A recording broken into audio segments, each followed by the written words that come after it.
नमस्कार। खबर उत्तराखंड में आपका स्वागत है। मैं हूं आरिश अजहर आपके साथ। रुक करेंगे इस वक्त की हेडलाइंस पर। हेल्पलाइन लापरवाही पर सीएम धामी सख्त, अधिकारी तय समय पर करें जन शिकायतों का समाधान, नहीं तो होगी बड़ी कार्रवाई। उत्तराखंड में विकास को मिली रफ्तार, 986 करोड़ की योजनाओं को सीएम धामी ने दी विस्तृत स्वीकृति। केंद्र सरकार की बैठक में उत्तराखंड का खाका किया खींचा। भारत में महिलाओं की भूमिका पर हुई चर्चा, 20 से ज्यादा रखे गए सुझाव प्रतिबंधित। मेडिकल स्टोरों पर छापे, केंद्र सरकार की एडवाइजरी लागू। ऋषिकेश में फैशन शो के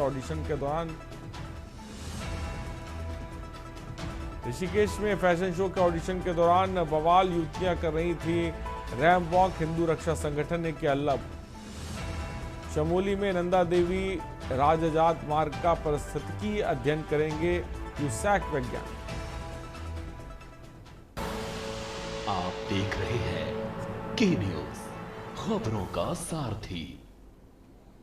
और उत्तरकाशी से खबर है, गंगोत्री हाईवे पर यात्रियों से भरी बस पलट गई है। देवरानी के पास यह हादसा हुआ है। सभी यात्री सुरक्षित हैं। डीएम ने मौके पर पहुंचकर राहत कार्य संभाला। खबर इस वक्त आपको।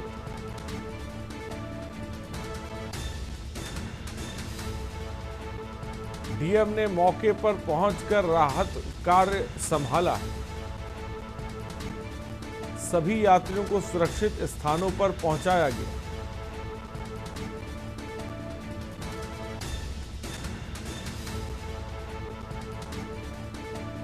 प्रशासन की तत्परता से नहीं हुई जनहानि।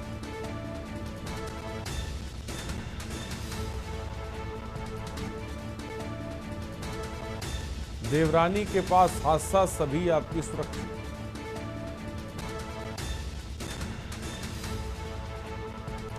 डीएम ने मौके पर पहुंचकर राहत कार्य संभाला है।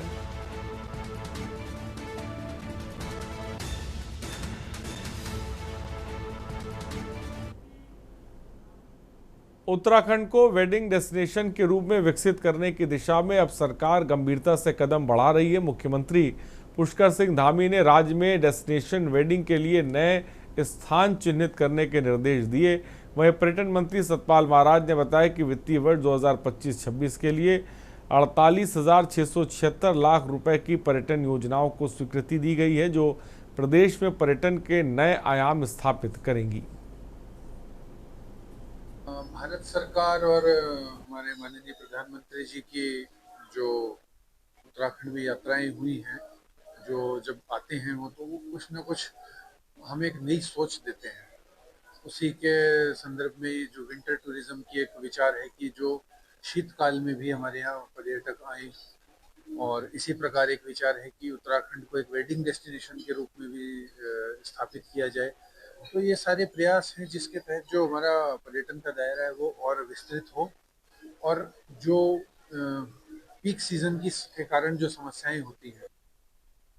नैनीताल आने वाले पर्यटकों और स्थानीय लोगों को सरकार ने, राज्य ने बड़ा तोहफा दिया है। मुख्यमंत्री की घोषणा के मुताबिक मल्लीताल में रजत जयंती पार्क बनाया जाएगा और 48.69 लाख की लागत से बनने वाले इस पार्क में पर्यटकों के लिए ओपन जिम और फ्लाइंग एरिया, गजीबो, रबर ट्रैक जैसी सुविधाएं जुटाई जाएंगी। पालिका ईओ रोहिताश शर्मा ने बताया कि पालिका ने मल्लीताल बोट हाउस क्लब के समीप के पार्क को रजत जयंती पार्क के रूप में विकसित करने का प्रस्ताव शासन को भेज दिया है।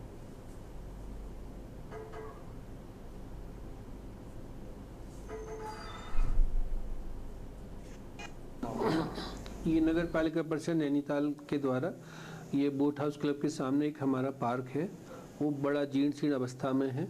उसको पूर्व में भी किसी प्राइवेट संस्था को दिया गया था, वो भी इसका संचालन नहीं कर पाई। अब माननीय मुख्यमंत्री जी की घोषणाओं के अंतर्गत ये पूरे राज्य में रजत जयंती पार्क का निर्माण किया जाना है, जिसमें हमारे नगर पालिका परिषद नैनीताल के द्वारा भी किया जा रहा है। राज्य सरकार को भेजिए, जो अनुमानित लगभग हमारे 50 लाख के आसपास की है, और इसको एक भव्य तरीके से, इसमें झूले भी हैं, इलेक्ट्रिक्स लाइटों का भी है, पार्क का भी है, और इसके फव्वारे का भी है, जिम का भी है, इसकी व्यवस्था की गई है। जो हमने DPR की भेजी गई थी राज्य सरकार को, स्वीकार भी हो गई है, और इसका पैसा भी शीघ्र हमको प्राप्त होने वाला। खबर देवभूमि से, जहां मानसून सीजन के शुरू होते ही उत्तराखंड में भारी बारिश ने तबाही मचा दी है और 4 धाम यात्रा भी अपने चरम पर चल रहा था, तो वहीं आपदा के कारण यात्रा को बीच में कई बार रोकना पड़ा। लेकिन उत्तराखंड में आई इस भारी आपदा के समय पूरा प्रशासन, SDRF और NDRF की टीमें लोगों के साथ खड़ी रहीं। चाहे दिन हो या रात, 24 घंटे मुख्यमंत्री पुष्कर सिंह धामी के दिशा निर्देश में राहत बचाव के काम चले, जिसके कारण बहुत अधिक जनहानि नहीं हो पाई। वहीं मानसून समाप्त होने के बाद मुख्यमंत्री पुष्कर सिंह धामी ने आपदा प्रभावित क्षेत्रों के सराहनीय कार्य करने वाले कार्मिकों का सम्मान भी किया।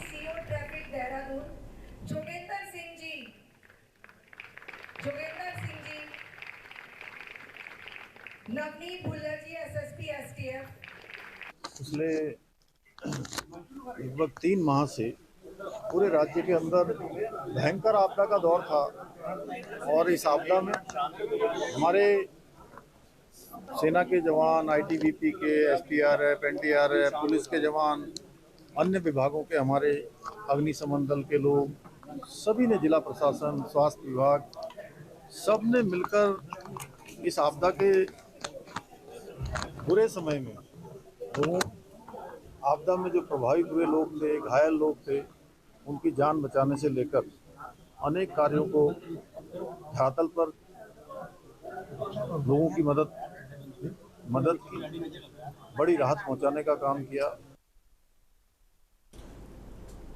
खबर देहरादून से, जहां कांग्रेस ने स्वास्थ्य विभाग में मशीनरी की खरीदारी और टेंडर प्रक्रिया सहित विभाग में ट्रांसफर प्रक्रिया पर सवाल खड़े किए हैं। कांग्रेस के प्रदेश अध्यक्ष कर्नल मेहरा ने आज प्रेस वार्ता कर ये जानकारी दी कि उत्तराखंड का स्वास्थ्य महकमे में बड़ा गड़बड़ झाला किया। खून निकलने वाले वेन फाइंडर मशीन, जो कि अधिक से अधिक 50,000 की आती है, वह 5,50,000 में खरीदी गई। उसके साथ ही CT स्कैन और MRI मशीन खरीदने के टेंडर को लेकर भी सवाल खड़े किए। टेंडर प्रक्रिया के दौरान भारतीय कंपनी को टेंडर ना देकर चीन की कंपनी को टेंडर दिया गया। आखिर इसकी क्या वजह है? इसके साथ ही कांग्रेस के पूर्व प्रदेश अध्यक्ष गणेश गोदियाल ने भी स्वास्थ्य विभाग की प्रक्रिया पर सवाल उठाए। पत्रों के साथ यहाँ उपस्थित हूँ। इसमें माननीय अजय भट्ट जी का पत्र, जो मंडी परिषद के कार्य की गुणवत्ता के विरोध में है, वो भी है। इसमें वेन फाइंडर की जो एक्चुअल कॉस्ट है वो भी है, और कितने में खरीद भी है। 5,81,00,000 के आसपास की मशीनें खरीद ली गई, 5.5 लाख के हिसाब से, वो भी है। MRI मशीन्स का दुरुपयोग भी है, और CT स्कैन मशीनें खरीद के 1.5 साल से पड़ी हैं, इंस्टॉल नहीं हो पाई। के कोविड पीरियड में नोएडा में जो भर्तियां आयोजित की गई, परीक्षाएं आयोजित की गई, जिस समय स्कूटर निकालने की परमिशन नहीं थी, उस समय वहां कौन गया? और बड़ी संख्या में वो भर्तियां निकली, वहां कौन गया? हमारे प्रदेश में क्यों नहीं वो भर्तियां आयोजित की गई सहकारिता विभाग? दूसरा, मैंने ये कहा कि भारतीय जनता पार्टी के विधायकों ने लिखित रूप में मुख्यमंत्री को, उस समय के मुख्यमंत्री को ये कहा कि 20-20 लाख में नौकरियां बेची जा रही। और खबर अल्मोड़ा से, जहां चल रहे 7 दिवसीय सहकारिता मेला के दूसरे दिन मुख्य अतिथि के रूप में पहुंचे शिक्षा, स्वास्थ्य, सहकारिता प्रभारी मंत्री धन सिंह रावत ने मेले का शुभारंभ किया। मीडिया से बातचीत करते हुए प्रभारी मंत्री धन सिंह रावत ने कहा कि ये साल अंतर्राष्ट्रीय सहकारिता वर्ष के रूप में मनाया जा रहा है। इसका उद्घाटन प्रधानमंत्री मोदी ने दिल्ली में किया था, और इसके बाद उत्तराखंड के सभी 13 जिलों में सहकारिता मेले का आयोजन किया जा रहा है। उसकी शुरुआत अल्मोड़ा जिले से ही की गई, और देहरादून में दिसंबर माह में इसका समापन होगा। हमारी संस्कृति के और पूरे उत्तराखंड में हम लोग 13 के 13 जिलों में सहकारिता मेले लगा रहे हैं। इसकी शुरुआत अल्मोड़ा से शुरू की हमने, और देहरादून में दिसंबर के महीने में इसका समापन होगा। इसके 3 टारगेट हैं। पहला टारगेट ये है कि आत्मनिर्भर भारत के लिए जो हमारे किसान हैं, जो हमारे अन्नदाता हैं, उनको एक बड़ी मार्केटिंग की तैयारी चल रही है पूरे देश में। दूसरा टारगेट ये है कि हमको पूरे प्रदेश में लगभग 3 लाख दीदियों को लखपति दीदी बनाना है। कैसे? तीसरा यह है कि जो हमारे मिलेट मिशन का काम चल रहा है पूरे उत्तराखंड में, हमारे जो बीज हैं, हमारा जो मंडवा है, हमारा जो झंगोरा है, हमारे जो धान हैं, इनको एक वैश्विक पहचान देना है। और मुझे बड़ी खुशी इस बात की है कि हमारे जितने भी एसएचजी ग्रुप हैं वो इन मेलों में बढ़ चढ़ के भाग ले रहे हैं और पूरे प्रदेश में लगभग 100 दिन का एक बड़ा व्यापक अभियान हम चलाने जा रहे हैं। और खबर मंगलौर से, जहां आगामी त्योहारों को देखते हुए मोटरसाइकिल चोरी की घटनाएं अंकुश लगाने के लिए मंगलौर कोतवाली प्रभारी अमरजीत सिंह ने लंडौर में 2 पहिया वाहनों का चेकिंग अभियान चलाया। अभियान के तहत कस्बे में बिना नंबर प्लेट लगाए सैकड़ों वाहन दौड़ रहे, जिनको रोककर उनकी चेकिंग की गई। पुलिसकर्मियों ने इस दौरान वाहनों के दस्तावेजों की जांच की। कागजात ना दिखाने पर वाहनों के खिलाफ कार्रवाई करते हुए करीब 1 दर्जन मोटरसाइकिल सीज भी की गई हैं। और बिना नंबर प्लेट के जो संदिग्ध व्यक्ति घूमते हैं उनका 2 पहिया वाहनों के चालान को एक अभियान मंगलौर पुलिस द्वारा चलाया गया, जिसमें चौकी लंढोरा क्षेत्र अंतर्गत 15 से ज़्यादा बाइकें जो सीज की गई और बाकी जो गलत।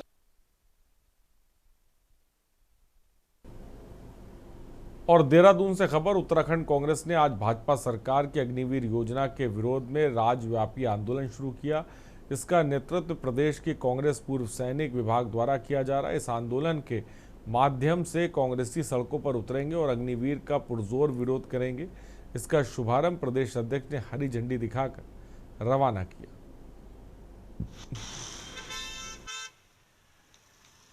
गढ़वाल रेजिमेंट जैसी गोरखा रेजिमेंट, फर्स्ट नागा, इनका होम है, इनका घर है और इनका गौरवशाली इतिहास है। आज देश में अग्निपथ योजना लाकर उत्तराखंड, हिमाचल, राजस्थान और हरियाणा, इन राज्यों को भारी नुकसान बीजेपी की सरकार ने किया है। भारतीय फौज को कमजोर करने की साजिश के रूप में मैं इसे देखता हूं।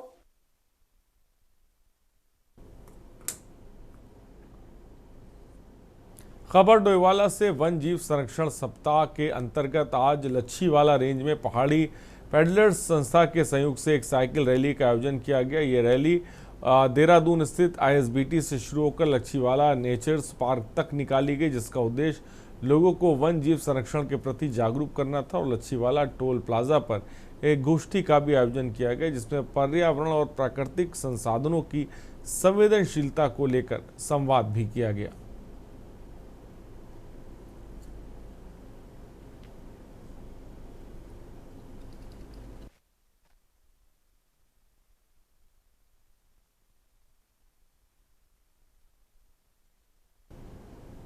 और लक्सर प्रशासन द्वारा सरकारी भूमि से अतिक्रमण हटाने की कार्रवाई कर रहा है और मुंडा खेड़ा कला गांव में चिन्हित किए गए 47 अवैध कब्जों पर बुलडोजर से ध्वस्तीकरण चल रहा है। लक्सर तहसील प्रशासन ने ग्रामीणों के भारी विरोध के बीच अभी तक 27 अवैध कब्जों को ध्वस्त कर दिया और पहले तहसीलदार प्रताप चौहान ने राजस्व विभाग और पुलिस टीम के साथ बुलडोजर से 10 लोगों द्वारा किए गए अतिक्रमण को ध्वस्त किया। लक्सर तहसील प्रशासन अवैध कब्जों को हटाकर सरकारी भूमि की सुरक्षा सुनिश्चित कर रहा है और कई मामलों में न्यायालय के आदेश के बाद अवैध कब्जों को हटाया भी जा रहा है।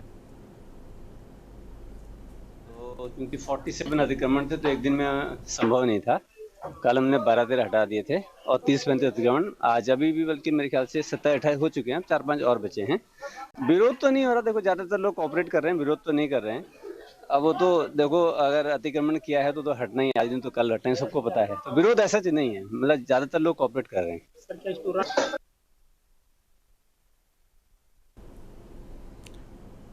खबर हल्द्वानी से है, जहां स्वास्थ्य नारी शक्ति परिवार और 8वें राष्ट्रीय पोषण माह अभियान के तहत नगर निगम ने शिविर आयोजित कर महिलाओं का हेल्थ चेकअप करा, सैनिटरी पैड उपलब्ध कराए और कार्यक्रम के अंतर्गत नगर निगम में कार्यरत महिलाओं सहित महिला पर्यावरण मित्रों को लाभान्वित किया।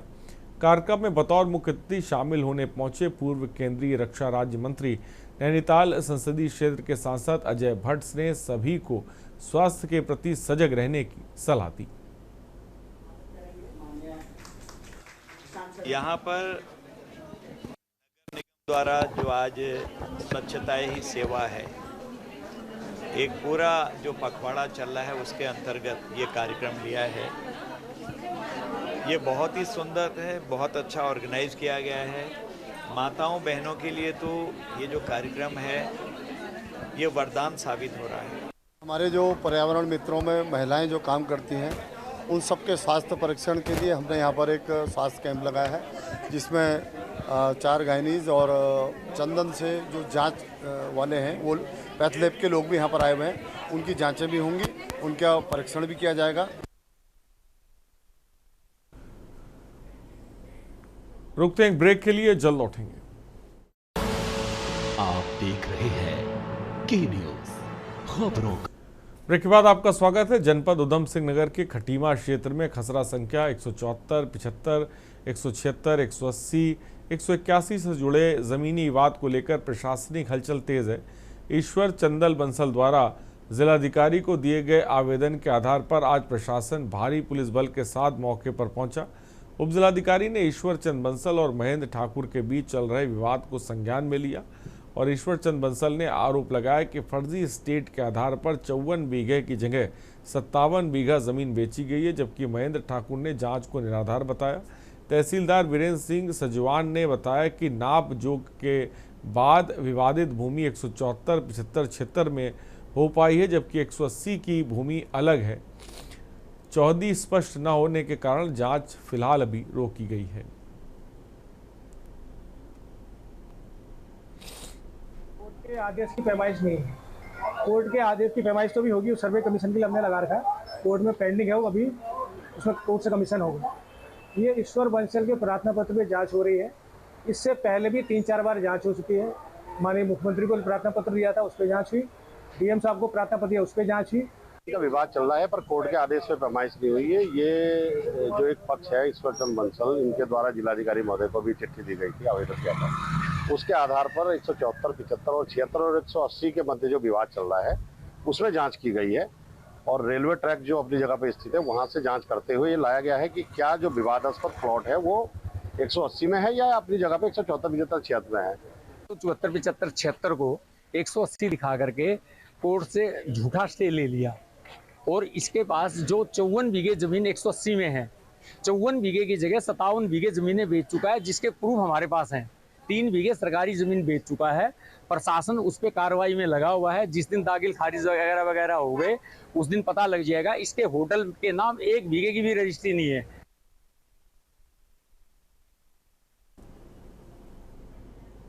और देवभूमि की अर्थव्यवस्था को मजबूत करने वाली चारधाम यात्रा के कपाट बंद होने की तिथियां निश्चित हो चुकी हैं। बताते हैं कि इस बार आपदा की चुनौतियों के बावजूद चारधाम यात्रा श्रद्धालुओं की संख्या में नया रिकॉर्ड बनाती नजर आई। अब तक चारधाम यात्रा में हेमकुंड साहिब के दर्शन करने वाले श्रद्धालुओं का आंकड़ा 46 लाख के पार जा पहुंचा। रिपोर्ट देखिए। चारधाम यात्रा में इस बार मॉनसून ने काफी खलल यात्रा में डाला है। बावजूद इसके चारधाम यात्रा में श्रद्धालुओं के उत्साह में कमी नहीं देखी गई। वहीं लगातार आ रही आपदा के बावजूद शासन प्रशासन ने श्रद्धालुओं को सुरक्षित रखने के लिए दिन रात एक कर दिया था। बतौर पर्यटन मंत्री सतपाल महाराज ने कहा कि चारधाम यात्रा के दरमियान इस बार आपदाओं का प्रकोप काफी रहा। बावजूद इसके श्रद्धालुओं की संख्या में कमी नहीं आई। जहां पर भी आपदा के कारण सड़क टूट गई थी, वहां फिर से सड़कों का पुनर्निर्माण कार्य चल रहा है और कहीं कहीं कार्य भी पूरा हो चुका है। साथ ही पर्यटन उप सचिव ने भी पर्यटन और चारधाम यात्रा को लेकर भविष्य में और बेहतर यात्रा करने को लेकर दावा किया है। साथ ही प्रधानमंत्री की योजनाओं के चलते आने वाले समय पर विभाग कई कामों को कर रहा है ताकि प्रदेश में पर्यटन गुलजार हो सके। हम तो श्रद्धालुओं से कहेंगे कि मौसम फोरकास्ट को उसकी जानकारी प्राप्त करने के बाद ही यात्रा को आगे बढ़ाएं और निश्चित रूप में सड़कें हमने खोली हैं। गड्ढे सड़कें में पड़े हुए हैं क्योंकि धीरे धीरे उसको हम रिपेयर कर रहे हैं। बरसात भी आपको पता है कितनी अतिवृष्टि हुई है, जिससे बहुत ज्यादा बादल फटे हैं, बहुत कुछ नुकसान हुआ है पहाड़ को। तो माननीय मुख्यमंत्री जी पूरी तरीके से लगे हुए हैं, हम लोग भी लगे हुए हैं। और मैं ये कहना चाहता हूं कि नदी के बीच में जो मलबा आता है तो उसकी ड्रेजिंग करना और चैनलाइजेशन करना बहुत जरूरी है। तो ये साइंटिफिक है, अगर उसको हम नहीं करेंगे तो नदी अगल बगल बहेगी और बगल के अंदर अगर सड़क है तो सड़क को वॉश आउट कर जाएगी। भारत सरकार और हमारे माननीय प्रधानमंत्री जी की जो उत्तराखंड में यात्राएं हुई हैं, जो जब आते हैं वो तो वो कुछ न कुछ हमें एक नई सोच देते हैं। उसी के संदर्भ में जो विंटर टूरिज्म की एक विचार है कि जो शीतकाल में भी हमारे यहाँ पर्यटक आए, और इसी प्रकार एक विचार है कि उत्तराखंड को एक वेडिंग डेस्टिनेशन के रूप में भी स्थापित किया जाए। तो ये सारे प्रयास हैं जिसके तहत जो हमारा पर्यटन का दायरा है वो और विस्तृत हो, और जो पीक सीजन के कारण जो समस्याएं होती हैं कि एक ही स्थान पे एक ही समय पे बहुत ज़्यादा संख्या में अगर लोग पहुंचते हैं तो उससे उन आने वाले हमारे जो आगंतुक हैं उनको भी तकलीफ होती है, अतिथियों को भी दिक्कत होती है, और साथ ही साथ जो स्थानीय लोग वहाँ रह रहे हैं उनके लिए भी थोड़ा परेशानियां होती हैं। इस बार दर्शन करने वाले श्रद्धालुओं की संख्या केदारनाथ 2024 में 16,51,880, 2025 में 16,08,744, बद्रीनाथ में 2024 में 14,35,401, 2025 में 14,20,518, गंगोत्री 2024 में 8,18,273, 2025 में 7,75,001, यमुनोत्री में 7,14,779, 2025 में 6,06,106, हेमकुंड साहिब में 1,83,592 और 2025 में 2,68,208। एक तरफ सरकार यात्रा बेहतर और सुख सुविधाओं से भरपूर रिकॉर्ड तोड़ती व्यवस्थाओं का हवाला दे रही है, तो वही विपक्ष ने सरकार की कमियों को बताने का भी काम शुरू कर दिया है। कांग्रेस के प्रदेश अध्यक्ष करण मेहरा का कहना है कि यात्रा को सरकार ने एक मजाक के तौर पर बना लिया है। यात्रा में रिकॉर्ड जरूर देखे जा रहे हैं, लेकिन पहाड़ के लोगों को इस यात्रा से कितना लाभ मिल रहा है, ये एक बड़ा सवाल है। चारधाम यात्रा में कितने लोग आ रहे हैं, ये मेरा इससे कोई सरोकार नहीं। मेरा सरोकार इससे है कि किस तरीके की सुविधाएं और किस तरीके के माहौल को देखकर यहाँ से लोग जाएं। दूसरा बहुत महत्वपूर्ण सवाल है कि मेरे उत्तराखंड को इस चारधाम यात्रा से क्या मिलने वाला है। क्या जो छोटे मझोले दुकानदार हैं, टैक्सीज हैं, होटल्स हैं, होम स्टेज है, उनको काम मिलेगा या नहीं मिलेगा? कहीं ऐसा तो नहीं है कि आप सुबह यूपी से चलें, शाम को बद्रीनाथ पहुँचें, रात को पूजा करें और सुबह वापस आप यूपी पहुंच जाएं? यही हो रहा है। जो पुरानी सरकार ने कांग्रेस की ये तय किया था कि अगर चारधाम यात्रा में कोई आएगा तो उसको कम से कम 10 दिन में उस यात्रा को पूरा करना है। देखिए, जिस प्रकार से राज्य सरकार जो है खोखले अपने दावे पेश कर रही है कि चारधाम यात्रा में पिछले वर्ष की भांति जो है इस वर्ष श्रद्धालुओं की संख्या में वृद्धि हुई है, किंतु अगर धरातल पर आंकड़े देखे जाए तो पिछले वर्ष की भांति जो है इस वर्ष आंकड़ों में कमी आई है। और साथ ही मैं ये कहना चाहूंगी कि चारधाम की यात्रा का जो महत्व है उसको बिल्कुल भी नहीं नकारा जा सकता है। बात करें अगर राज्य सरकार की कि चारधाम की यात्रा के लिए उनकी किस प्रकार की तैयारियां रही है, तो तैयारियों में जो है बहुत सारी त्रुटियां पाई गई हैं। इतना जब उनको ये पूर्व में ही पता होता है कि इतने लाख श्रद्धालुओं ने रजिस्ट्रेशन करवा लिया गया है, तो उसी के हिसाब से यात्रा की तैयारियों में चाहे सड़कों की बात करें, चाहे उनके ठहरने की सुविधाएं की बात करें, चाहे आवागमन की बात करें, हर जगह जो है कमी पाई गई है। देखिए, धर्म के नाम पर भी अगर कांग्रेस इस तरह की बयानबाजी करती है तो मुझे नहीं लगता कि उनकी मानसिकता से छोटा कुछ और भी ऐसी कोई सोच होगी। कहीं ना कहीं इस यात्रा में उत्तराखंड को फ़ायदा हुआ है, कहीं ना कहीं हमारी आर्थिकी से ये यात्रा हमेशा जुड़ी रहती है। और इतनी आपदाएं आने के बावजूद, इतना हमारे प्रदेश के अंदर इतनी जो बरसात रही, उसके बावजूद भी अगर यात्री श्रद्धालु यहाँ पर पहुँचे हैं तो ये सफलता, ये जो यात्रियों का जो आने का जो सिलसिला था जारी रहा, वो पुष्कर सिंह धामी जी की मेहनत, उनकी लगन और ज़्यादा से ज़्यादा हमारे जो यहाँ पर श्रद्धालु पहुँचे उनको व्यवस्थाएं देने की, उनको सुविधाएं देने की और इस यात्रा को सुचारू तरीके से चलाने के लिए जिस तरीके से दिशा निर्देश पुष्कर सिंह धामी जी ने दिए थे, कुल मिलाकर चारधाम यात्रा में रिकॉर्ड तोड़ श्रद्धालुओं के आने का दावा राज्य सरकार कर रही है, लेकिन विपक्ष सरकार की कमियों और खामियों को बताने का काम इस यात्रा के दौरान कर रहा है। हालांकि चारधाम यात्रा के कपाट बंद होने की तिथि जारी हो चुकी है। फिलहाल से शेष बचे समय में अगर यह यात्रा सामान्य रूप से चलती है तो इसमें भी कोई दो राय नहीं है कि यात्रा इस बार भी अपना रिकॉर्ड तोड़ने में कामयाब होगी। साथ ही चारधाम यात्रा के लिए 30 अप्रैल से 3 अक्टूबर तक पंजीकरण का आंकड़ा 57.29 लाख से अधिक रहा है। इसके लिए 46 लाख श्रद्धालु दर्शन कर चुके हैं। शुक्रवार को यात्रा के लिए 1900 ऑफलाइन पंजीकरण किए गए हैं। Uttarakhand tax report.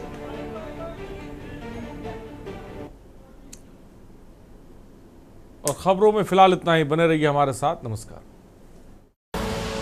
आप देख रहे हैं के न्यूज़, खबरों का